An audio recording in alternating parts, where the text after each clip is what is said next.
12th Economics Lesson 29 Government and the Budget. இது ரொம்ப முக்கியமான டாபிக், அதனால தான் இதை இன்றைக்கி டிஸ்கஸ் பண்ணுவோம். Government and budget. So already உங்கள்கிட்ட சொல்லியிருக்கேன், வருஷம் கவர்மெண்ட் வந்து ஃபெப்ரவரி மந்த் லாஸ்ட் வீக்கில் வந்து பட்ஜெட்டை வந்து தாக்கல் பண்ணோம். தட் இஸ் நெக்ஸ்ட் இயருக்கு எப்படி எந்த அதிகமாக செலவு பண்ணணும், எதில் செலவு மிச்சம் பண்ணணும், டேக்ஸ் என்ன சேஞ்சஸாக, இந்த மாதிரி விஷயங்களாமே வருஷம் நடக்கிற ஒரு விஷயம்.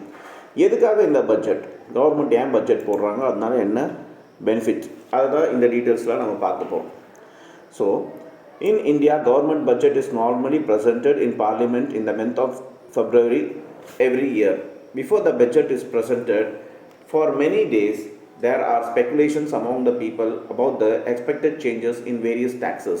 Are the rates of income tax going to increase or decrease? Whether the price of the petrol or cooking gas cylinders going to be left unchanged? All of us discuss these expected changes in the budget because they affect our future expenditure and goods and service.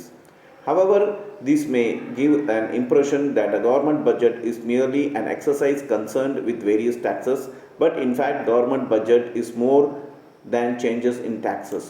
So இந்த budget வரத்துக்கு முன்னாடியே பார்த்தீங்கன்னாக்கா நீங்கள் மீடியாலலாம் பார்க்கலாம், மக்கள்கிட்ட பார்க்கலாம், இன்றைக்கி petrol விலை இறங்க போதா, கேஸ் விலை இறங்க போதா, ஏறப்போதா, விலைவாசி ஏறப்போதா, இறங்க போதா, இந்த மாதிரி தான் பேச்செலாம் இருக்கும். ஸோ இந்த விலைவாசி ஏறது மட்டும் இல்லாமல் பட்ஜெட்டில் வந்து டேக்ஸஸும் ஒரு மெயினான சேஞ்சஸ் கொண்டு வருவாங்க, அதுதான் மெயினாக பார்க்க போகிறோம். ஸோ இந்த லெசனில் நம்ம அதை பற்றி தான் டிஸ்கஸ் பண்ண போகிறோம். Various types of taxes, changes in taxes, objectives, பட்ஜெட்னா எதுக்காக அப்படின்றதான் பார்க்க போகிறோம். So 29.1, what is government budget? முதல்ல government budgetனா என்ன? The budget of a government is a summary of the item-wise intended and expected revenues and anticipated expenditure of the government during the fiscal year. Fiscal year, financial year. In India, the financial year spans is from 1st April to 31st March over 2 calendars year. Okay. So, India budget பார்த்தீங்கன்னாக்கா item வைஸாகவும் அதான் revenue வைஸாகவும் பார்த்தீங்கன்னாக்கா expenditures வந்து government வந்து physical year இல்லாட்டி financial year எப்படின்னாலும் சொல்லலாம். அதுக்கு என்ன அர்த்தம்னாக்கா April 1st 31st அடுத்த வருஷம் மார்ச் லாஸ்ட் வரைக்கும் வருது, இந்த 2 கேலண்டர்ஸ் தான் ஃபிசிக்கல் இயர் இல்லாட்டி ஃபினான்ஷியல் இயர்னு சொல்லுவாங்க. இது ரொம்ப முக்கியம், கவனிச்சுக்கோங்க. Government at all levels, whether central government, state government or local level prepare their budget. Budget is prepared keeping in the view of general policy of government towards the welfare of people. So budget பார்த்திங்கனாக்கா மக்களோட welfare நலத்திட்டங்களுக்காக தான் மெயினாக importance பண்ணப்படுது. எதுனாக்கா central லெவலில், national லெவல்லே ஆகட்டும், state லெவல்லே ஆகட்டும், இல்லை local municipality பாடி, இந்த மாதிரி விஷயங்கள் ஆகட்டும். ஸோ பட்ஜெட் வந்து கண்டிப்பாக சப்மிட் பண்ணுவாங்க. Government incurs various expenditures to provide basic facilities such as education, health, etc. It also spends money to increase production, to reduce unemployment, poverty and inequality in the income and wealth, etc. Such expenditure of government promotes welfare of people. To finance this expenditure, government raises revenue from sources such as tax, public debts, etc. These financial resources that fund government expenditure are raised from people. So government பார்த்திங்கனாக்கா மக்களுக்கு நிறைய விஷயங்கள் வந்து செலவு பண்ண வேண்டியது இருக்குது வெல்ஃபேருக்காக. எந்த டிபார்ட்மெண்ட்னாக்கா எஜுகேஷன், மக்களுக்கு நல்ல எஜுகேஷன் கொடுக்கணும், நல்ல ஹெல்த் கொடுக்கணும்.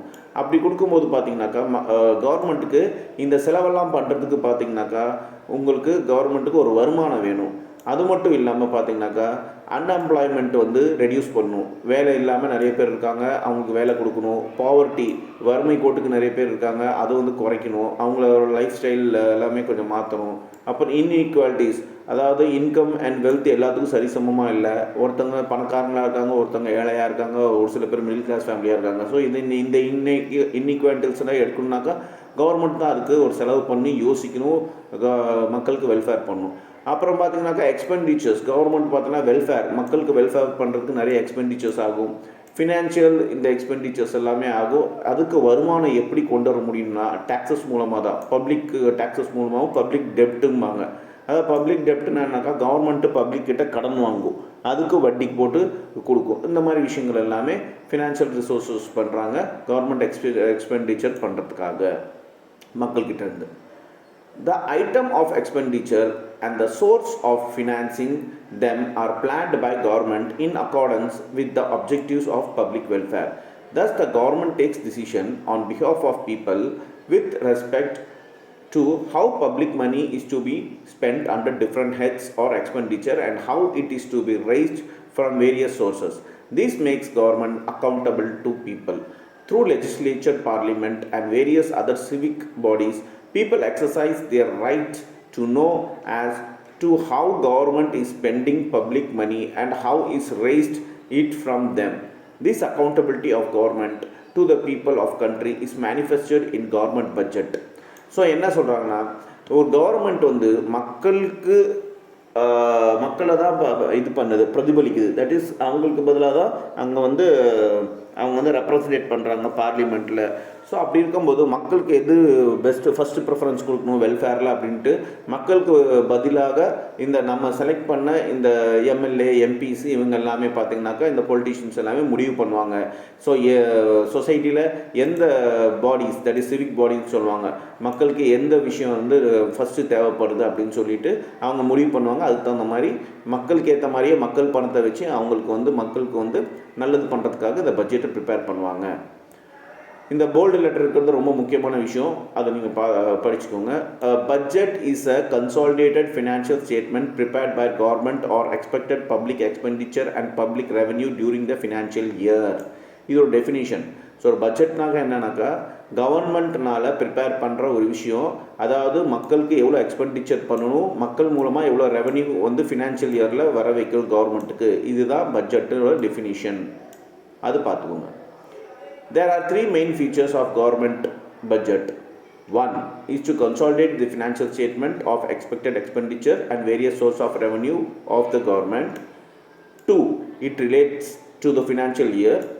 Three, the expenditure and the source of revenue are planned in accordance with the declared policy objectives of government. So இந்த பட்ஜெட் வந்து 3 வகையாக பிரிக்கிறாங்க. அந்த கவர்மெண்ட் பட்ஜெட் வந்து 3 வகையாக பிரிக்கிறாங்க. ஒன்று வந்து ஃபினான்ஷியல் ஸ்டேட்மெண்ட் அண்ட் எக்ஸ்பெண்டிச்சர். எப்படி இந்த ஃபினான்ஷியல் ஸ்டேட்மெண்ட்டும் பார்த்திங்கன்னா, அதாவது எக்ஸ்பெண்டிச்சரும் ரெவன்யூ வந்து ஃபஸ்ட்டு வர வைக்கணும், தட் இஸ் சம்பாதிக்கணும் மக்கள்கிட்ட இருந்து, அது ஒன்று. ரெண்டாவது பார்த்திங்கனாக்கா அது ஃபினான்ஷியல் இயருக்கு மட்டும்தான், தட் இஸ் அந்த 1 இயருக்கு மட்டும்தான் இருக்கும். மூணாவது பார்த்திங்கன்னா இந்த கலெக்ட் பண்ணியிருக்க ஃபண்டை வந்து ரெவன்யூ வந்து எப்படி வந்து கரெக்டாக வந்து பாலிசி அப்ஜெக்டிவ்ஸ் மூலமாக எக்ஸ்பெண்டிச்சர் பண்ணணும், தட் இஸ் மக்களுக்கு செலவு பண்ணணும். இந்த 3 விஷயம் தான் ஒரு பட்ஜெட்டில் மெயின் ஃபோக்கஸாக இருக்குது. Next 29.2 Structure of budget. To understand the basic structure of budget and its various components, let us consider the budget of Central Government of India for financial year 2012-2013 presented in table 29.9. From this table we find the budget has 2 parts. So in the budget ஓட ஸ்ட்ரக்சர்னு ஒன்று இருக்குது. அந்த ஸ்ட்ரக்சரை புரிஞ்சிக்கிறதுக்காக இப்போ 2012-2013 government, நம்ம Indian government போட்ட budget ஒரு எக்ஸாம்பிளாக எடுத்துக்கிறாங்க. அதுதான் டேபிள் நம்பர் 29.1 இருக்குது. இந்த பட்ஜெட்டில் 2 வகையாக பிரிச்சிருக்காங்க. அது என்னன்னு பார்ப்போம். ஒன்று ரெசிப்ட்ஸு, இன்னொன்று எக்ஸ்பெண்டிச்சர். நம்ம ஏற்கனவே அக்கௌண்ட்ஸ்லேயே பார்த்தோம். ரெசிப்ட்ஸ்னாக்கா ஆல் இன்கம்ஸ், எல்லா இன்கம்ஸும் வருமானமும் ரெசிப்ட்ஸில் வரும், எக்ஸ்பெண்டிச்சர்ஸ் எல்லாமே செலவில் வரும். ஸோ இந்த 2 டாப்பிக்கில் 2 பார்ட்டாக பிரிச்சிருக்காங்க இந்த பட்ஜெட்டை. அது என்னென்னு பார்ப்போம். Central budget, receipts and expenditures of central government. இப்போ இங்கே போட்டிருக்க ருபீஸ் எல்லாமே க்ரோர்ஸில் இருக்கும், அது மட்டும் நம்ம கவனிச்சிக்கணும். ஸோ 2012-2013 முதல்ல ரெவன்யூ ரெசிப்ட்ஸ், வருமானம் அப்படின்ட்டு எவ்வளோ என்னென்னு பார்ப்போம். எதில் வருமானம் இவங்க வர வைக்கணும்னு நினைக்கிறாங்கன்னா ஃபஸ்ட்டு டேக்ஸ் ரெவன்யூ. அதாவது டேக்ஸ் பார்த்திங்கனாக்கா உங்களுக்கு இத்தனை க்ரோர்ஸில் அவங்க வந்து இத்தனை நம்பர்ஸ் கொடுத்துருக்காங்க. இது வந்து 2012-2013 பட்ஜெட்டு. ஸோ பார்த்திங்கனாக்கா 74,256 crores ரெவன்யூ வர வைக்கணும்னு நினச்சிருக்காங்க. அதில் பார்த்தீங்கன்னா நான் டேக்ஸ் ரெவன்யூ, டேக்ஸ் இல்லாத ரெவன்யூ எவ்வளோனாக்கா 1,37,357 crores வர வைக்கணும்னு நினச்சிருக்காங்க. இது வந்தது கிடையாது, வர வைக்கணும்னு நினச்சி. ஸோ ஆக்சுவல் பார்த்திங்கனாக்கா 87,76,013 crores அப்படின்னு போட்டிருக்காங்க.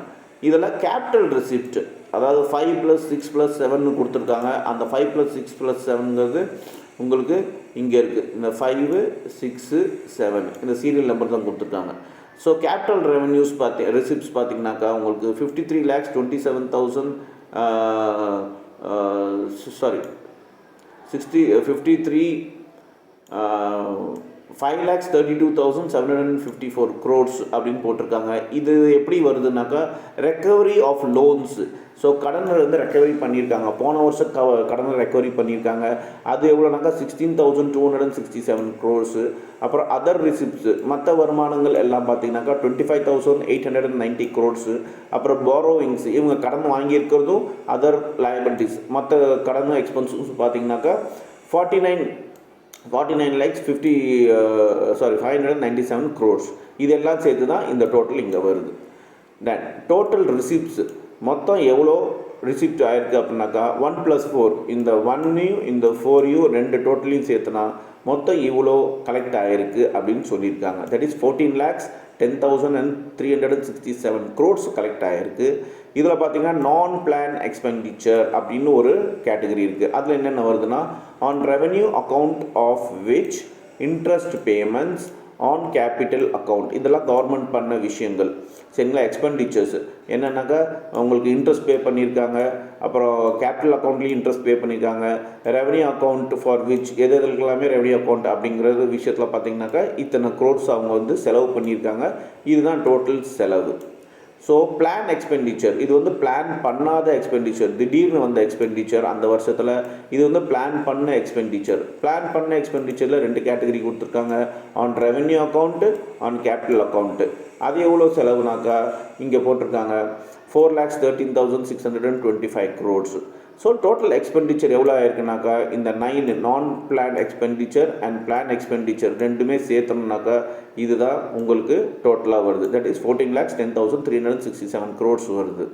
So next revenue deficit. இப்போ ரெவன்யூ டெஃபிசிட்னாக்கா இவங்க எதிர்பார்த்தது ஓரளவுக்கு இன்கம்மு, ஆனால் அதுலேருந்து கம்மியாக தான் இன்கம் வந்திருக்கு. ஸோ கம்மியாகிறதுக்கு பேர் ஷார்ட்டேஜுமாங்க, அதை டெஃபிசிட்டுமாங்க. ஸோ மொத்தம் பார்த்தீங்கன்னா 17 - 1, 17னாக்கா இந்த 17 -1, 1னாக்கா இங்கே இந்த 1, இது ரெண்டுத்தையும் மைனஸ் பண்ணிங்கனாக்கா உங்களுக்கு மொத்தம் இவங்களுக்கு கையிலேருந்து அதாவது வராத விஷயம், வராத பணம் எவ்வளோ இருக்குன்னா டெஃபிசிட்டாக இருக்குன்னாக்கா உங்களுக்கு 3,65,896 crores வரல. ஸோ இது வந்து மைனஸ் லாஸ்ன்னு தான் சொன்னோம். இவங்க எதிர்பார்த்தாங்க, பட் இந்த வருமானம் வரல. எஃபெக்டிவ் ரெவன்யூ எவ்வளோ ரெவன்யூ வந்திருக்குனாக்கா இந்த அளவுக்கு வந்திருக்கு. தட் இஸ் 2,50,383 crores வந்திருக்கு. ஃபிஸ்கல் டெஃபிசிட் இந்த வருஷத்துக்கு உண்டான இந்த வருஷத்துக்கு உண்டான பற்றாக்குறை எவ்வளோ பண்ணாக்கா 4,90,597 crores. ஸோ இந்த அளவுக்கு பணம் ஷார்ட்டேஜ் ஆகுது கவர்மெண்ட்டில். ஸோ ப்ரைமரி டெஃபிசிட் இதுவும் பார்த்தீங்கன்னாக்கா ஷார்ட்டேஜ். ஸோ இந்த மாதிரி தான் ஒரு பட்ஜெட்டை ப்ரிப்பேர் பண்ணுவாங்க. ஸோ இது ஒரு எக்ஸாம்பிள் 2012-13 பட்ஜெட்டில். வாங்க இது என்னன்ட்டு இப்போ டீட்டெயிலாக நம்ம பார்ப்போம். First receipt. ஸோ இங்கே ரெசிப்ட் போட்டிருக்காங்க, அந்த ரெசிப்ட்டுக்கு என்ன அர்த்தம் அப்படின்ட்டு இங்கே எக்ஸ்பிளைன் பண்ணுறாங்க.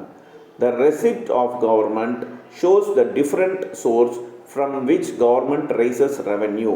These receipts are two kinds, revenue receipts, capital receipts. Receiptsனா கவர்மெண்ட்டுக்கு வர வேண்டிய வருமானம். இதில் ரெண்டு வகை இருக்குது, ஒன்று ரெவன்யூ ரெசிப்ட்ஸ் இருக்குது, இன்னொன்று கேபிட்டல் ரெசிப்ட்ஸ்ன்னு இருக்குது. Revenue receipts. Revenue receipts are current income receipts from all sources such as tax, profits of public enterprises, grants, etc. Revenue receipts neither create any liability nor cause any reduction in the asset of the government. Capital receipt, on the other hand, are the receipts of the government which either create liability or cause any reduction in the asset of the government. Example, borrowings, recovering of loans and disinvestment. சரி, முதல்ல revenue ரெசிப்ட்னா என்னன்னு சொல்கிறாங்கனாக்கா கவர்மெண்ட்டுக்கு tax மூலமாகவோ இல்லை public enterprises, public companies இருக்கும், அது மூலமாக வர ப்ராஃபிட்ஸோ இல்லை கிராண்ட்ஸ்னாக்கா பாண்ட்ஸ் அந்த மாதிரி எல்லாமே இஷ்யூ பண்ணுவாங்க, அது மூலமாக வர ப்ராஃபிட்டோ இது எல்லாமே பார்த்திங்கனாக்கா ரெவன்யூ ரெசிப்ட் கீழே வரும், எல்லா இன்கம். சரிங்களா? இந்த ரெவன்யூ ரெசிப்டில் பார்த்தீங்கன்னாக்கா உங்களுக்கு எந்த ஒரு நஷ்டமோ கடனோ வராது, கவர்மெண்டோட அசெட்லேருந்து எந்த ஒரு ரிடக்ஷனும் ஆகாது, நஷ்டம் ஆகாது அப்படின்னு சொல்கிறாங்க. அதுவே கேபிட்டல் ரெசிப்ட் எது அப்படின்னா என்னன்னாக்கா கேபிட்டல் ரெசிப்ட்டுங்கிறது லயபிலிட்டினாக்கா உங்களுக்கு அசெட்லேருந்து நஷ்டமாகுது, ரிடக்ஷன் ஆகுது, கவர்மெண்ட் அசெட்லேருந்து ரிடக்ஷன் ஆகுறது, இல்லை கவர்மெண்ட் வந்து பணம் வாங்கியிருக்கும், யார்ட்டாவது கடன் வாங்கியிருக்கும் ஏதோ ஒரு பேங்க்லேருந்து, அது வந்து உங்களுக்கு கேபிட்டல் ரிசிப்டில் வரும். ரெக்கவரி ஆஃப் லோனு, பழைய லோன் எல்லாமே ரெக்கவரி பண்ணாமல் இருக்கலாம், இல்லை டிஸ்இன்வெஸ்ட்மெண்ட்டு, பணம் வராமையே போயிருக்கலாம் சில பேர்த்துக்கு கடன் கொடுத்து. இது எல்லாமே பார்த்தீங்கன்னாக்கா உங்களுக்கு எதில் வருதுனாக்கா கேபிட்டல் ரெசிப்டில் வருது. It must be mentioned here that there is a similarity between the financial by an individual and financing by government. An individual generally finances his current expenditures from the current income he borrows when his current income is not sufficient from his current expenditure. So government வாங்குகிற ஃபினான்ஸ்க்கும் government handle பண்ணுற ஃபினான்ஸ்க்கும் நம்ம individual handle பண்ணுற ஃபினான்ஸ்க்கும் சிமிலராக தான் இருக்கும். For example, ஒரு நபர் வந்து சம்பாதிக்கிறார் அப்படின்னாக்கா, ஒரு 10,000 சேலரி வாங்குறாருனாக்கா, அவர் 10,000 செலவு பண்ணிட்டாருனாக்கா okay, that is a clear budget. இல்லை அவர் 10,000 மேலே அந்த மாதம் வந்து 5,000 ஆகுது செலவு, எமர்ஜென்சி எக்ஸ்பென்சஸ்னாக்கா அந்த 5,000 யாருக்கையாவது கடன் வாங்குவாங்க. இதே மாதிரி தான் கவர்மெண்ட்டும் காசு கையில் பத்தலைனாக்கா அவங்க கடன் வாங்குவாங்க. ஸோ ஒரு தனிப்பட்ட நபரோட ஃபினான்ஷியலும் கவர்மெண்டோட ஃபினான்ஷியலும் சேமாக தான் இருக்கும் அப்படின்னு சொல்கிறாங்க. Likewise government has 2 sources to finance its expenditures: current income or revenue receipt and capital receipt. It borrows when revenue receipts fall short and its current expenditures. So கவர்மெண்ட்டும் பார்த்திங்கனாக்கா உங்களுக்கு 2 சோர்ஸ்லேருந்து அவங்களுக்கு அமௌண்ட் வரும். ஒன்று வந்து பார்த்திங்கன்னா ஃபினான்ஷியல், அதாவது எக்ஸ்பெண்டிச்சருக்காக, இல்லை கரண்ட் இன்கம்காக, இல்லை ரெவன்யூன்னு சொல்லலாம். சப்போஸ் ஏதாவது அவங்களுக்கு இன்கமில் ஷார்ட்டேஜ் ஆகிடுச்சுனாக்கா அவங்க பார்த்திங்கனாக்கா வெளியே கடனை வாங்குவாங்க. அது வந்து பார்த்திங்கனாக்கா ஷார்ட்டேஜ் ஆகும், அவங்க கரண்ட் எக்ஸ்பெண்டிச்சர்லேருந்து ஷார்ட்டேஜ் ஆகுங்கிறாங்க. This dissimilarity between financial by the individual and that by the government is that an individual first estimates his current income and then plans his expenditure, while the government plans its expenditure first and then finds the source to finance them. So இந்த இண்டிவிஜுவலுக்கும் ஒரு தனிப்பட்ட நபருக்கும் கவர்மெண்ட்டுக்கும் ஒரே ஒரு வித்தியாசம் என்னன்னாக்கா, முதல்ல ஒரு தனிப்பட்ட நபர் அவரோட இன்கமுக்கு தகுந்த மாதிரி தான் எக்ஸ்பென்சஸை வந்து பண்ணுவார். பட் கவர்மெண்ட் வந்து ஃபஸ்ட்டு எக்ஸ்பென்சஸ் எவ்வளோன்னு கணக்கு போடுவாங்க, அதுக்கப்புறம் அதுக்குண்டான இன்கம் எப்படி சோர்ஸ் பண்ணணும் அப்படின்ட்டு யோசிப்பாங்க. இதுதான் வித்தியாசம் அப்படின்னு சொல்கிறாங்க. First, revenue receipt. Revenue receipts are current income of government which neither creates liabilities nor cause any reduction in the assets of the government. These receipts are classified into tax revenue and non-tax revenue. சரி, ஏற்கனவே படித்த மாதிரி இந்த revenue receipt பார்த்தீங்கன்னாக்கா இது மூலமாக எந்த ஒரு நஷ்டம் வராது கவர்மெண்ட்டுக்கு, கவர்மெண்டோட அசெட் வந்து ரிடக்ஷன் ஆகாது, கடனும் ஆகாதுன்னு சொல்லியிருக்காங்க. ஸோ இந்த ரிசிப்டை வந்து இன்னும் மேலே 2ஆக பிரிக்கிறாங்க. ஒன்று டேக்ஸ் ரெவன்யூ, இன்னொன்று நான் டேக்ஸ் ரெவன்யூ. இது நம்ம ஆல்ரெடி இந்த பட்ஜெட்டில் பார்த்துருக்கோம், டேக்ஸ் ரெவன்யூ நான் டேக்ஸ் ரெவன்யூன்ட்டு. அதை பற்றி தான் இப்போ எக்ஸ்பிளைன் பண்ண போகிறோம். First, tax revenue. A tax is a legal compulsory payment by the people and firms to the government of the country without reference to any direct benefit in return. It is imposed on people by the government. The government collects revenue from various taxes like income tax, sales tax, service tax, excise duty, custom duty, etc. Traditionally, the revenue from tax has been the primary source of the government income. So government பார்த்திங்கனாக்கா tax கண்டிப்பாக வந்து ஒவ்வொரு தனிப்பட்ட நபரும் tax கட்டணும். தனிப்பட்ட நபர் மட்டும் இல்லாமல் ஃபர்ம்ஸ், அதாவது கம்பெனிஸ், இந்தியாவில் இருக்க எல்லா கம்பெனியும் கவர்மெண்ட்டுக்கு வந்து அந்த கேட்டகரிக்கு தகுந்த மாதிரி எந்த ஒரு தடங்கல் இல்லாமல் இது கட்டணும், டேக்ஸ் கட்டியே ஆகணும். இது பார்த்திங்கனாக்கா கவர்மெண்ட்டால் பீப்புளுக்கு இம்போஸ் பண்ணப்படுது இந்த ரூல்ஸு. ஸோ கவர்மெண்ட் வந்து இந்த ரெவன்யூ எல்லாத்தையும், இந்த டேக்ஸ் ரெவன்யூ எல்லாத்தையும் வேரியஸ் டேக்ஸ் ரெவன்யூ இருக்குது. அது பார்த்திங்கனாக்கா இன்கம் டேக்ஸ் இருக்குது, சேல்ஸ் டேக்ஸ் இருக்குது, சர்வீஸ் டேக்ஸ் இருக்குது, எக்ஸைஸ் டியூட்டி இருக்குது, கஸ்டம் டியூட்டி இருக்குது. இந்த எல்லா டேக்ஸும் பார்த்திங்கனாக்கா பே பண்ணி ஆகணும் கவர்மெண்ட்டுக்கு. இப்போ ட்ரெடிஷ்னலாக பார்த்திங்கனாக்கா கவர்மெண்ட்டுக்கு இன்கமே பார்த்திங்கன்னா இந்த ப்ரைமரி சோர்ஸ், இந்த டேக்ஸ் தான் ப்ரைமரி சோர்ஸ். அது மூலமாக தான் கவர்மெண்ட்டுக்கு வருமானமே வரும் அப்படின்னு சொல்கிறாங்க. Income tax is imposed on those who earn income such as wages, salary, rent, interest and profit. So income டேக்ஸுங்கிறது யாருக்கு இந்த இன்கம் டேக்ஸ் வந்து சூட் ஆகுனாக்கா, யார் யார் சம்பளம் வாங்குகிறாங்களோ, யார் யாருக்கு வருமானம் வருதோ பிஸ்னஸ் மூலமாக, இல்லை சம்பளம் வாங்குறாங்களோ, இல்லை டெய்லி வேஜஸ் தினக்கூலி வாங்குறாங்களோ, இல்லை ரெண்ட் மூலமாக வாடகை மூலமாக சம்பாதிக்கிறாங்களோ, இல்லை இன்ட்ரெஸ்ட் வட்டிக்கு விட்டு சம்பாதிக்கிறாங்களோ, இல்லை ப்ராஃபிட், பிஸ்னஸ் மேனுக்குலாம் ப்ராஃபிட் தான் இன்கம். இவங்க எல்லாமே பார்த்திங்கனாக்கா இன்கம் டேக்ஸ் கட்டணும். இதே sales tax is the tax on the sale of goods. இதே சேல்ஸ் டேக்ஸ்னால் என்னென்னாக்கா, யாராவது ஒரு பொருளை விற்கிறாங்கனாக்கா, ஒரு கூட்ஸை சேல் பண்ணுறாங்கனாக்கா, அந்த செல் பண்ணதுக்கு உண்டான ஒரு சில பர்சன்டேஜ் டேக்ஸாக கட்டணும் கவர்மெண்ட்டுக்கு. whenever we purchase a goods, a part of our payment goes to government as sales tax. இப்போ நீங்கள் எந்த பொருள் நீங்கள் கடையில் வாங்கினாலும் அதில் ஒரு சின்ன அமௌண்ட் வந்து கவர்மெண்ட்டுக்கு சேல்ஸ் டேக்ஸாக போகுது. அதை நீங்கள் அந்த பில்லுலேயே பார்க்கலாம். Service tax is the tax we pay when we use any services like telephone services.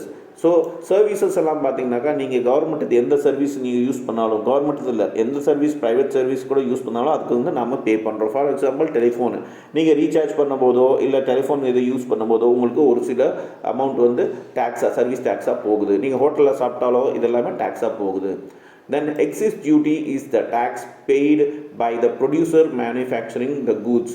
Exists duty யார் கட்டுவாங்கனாக்கா, எக்ஸிஸ் டியூட்டி டேக்ஸ் யார் கட்டுவாங்கனாக்கா, ஒரு பிஸ்னஸ் மேன் ஏதோ ஒரு விஷயத்த ஒரு ப்ராடக்ட்டை வந்து ப்ரொடியூஸ் பண்ணுறாங்கனாக்கா அவங்க வந்து டேக்ஸ், இந்த எக்ஸிஸ் டியூட்டி டேக்ஸ் வந்து பே பண்ணுவாங்க. Custom duties is paid when goods is imported or exported. இந்த கஸ்டம் டியூட்டிங்கிற விஷயம் எப்போ பே பண்ணுவாங்கனாக்கா, இப்போ நீங்கள் ஒரு வியாபாரம் பண்ணுறீங்க, நீங்கள் வெளிநாட்டுக்கு எக்ஸ்போர்ட் பண்ணுறீங்க, இல்லை அங்கேருந்து ஏதோ ஒரு ப்ராடக்ட் இம்போர்ட் பண்ணுறீங்கனாக்கா இந்த கஸ்டம் டியூட்டிங்கிற விஷயம் பே பண்ணி ஆகணும், டேக்ஸை பே பண்ணணும். So all tax are of two kinds, direct tax, indirect tax. So எல்லா டேக்ஸும் பார்த்தோன்னா ரெண்டு வகையில் இருக்குது. ஒன்று டைரக்ட் டேக்ஸாக இருக்குது, இன்னொரு இன்டைரக்ட் டேக்ஸாக இருக்குது. டைரக்ட் டேக்ஸ்னாக்கா டைரெக்டாகவே நம்ம டேக்ஸு அந்த பொருள் வாங்கும்போது கட்டுவோம். இல்லை இன்டைரக்ட் டேக்ஸ்னாக்கா நமக்கு தெரியாமல் இன்டைரக்டாக நம்ம அந்த பொருளுக்கு உண்டான இல்லை சர்வீஸ்க்கு உண்டான டேக்ஸை கட்டுவோம்.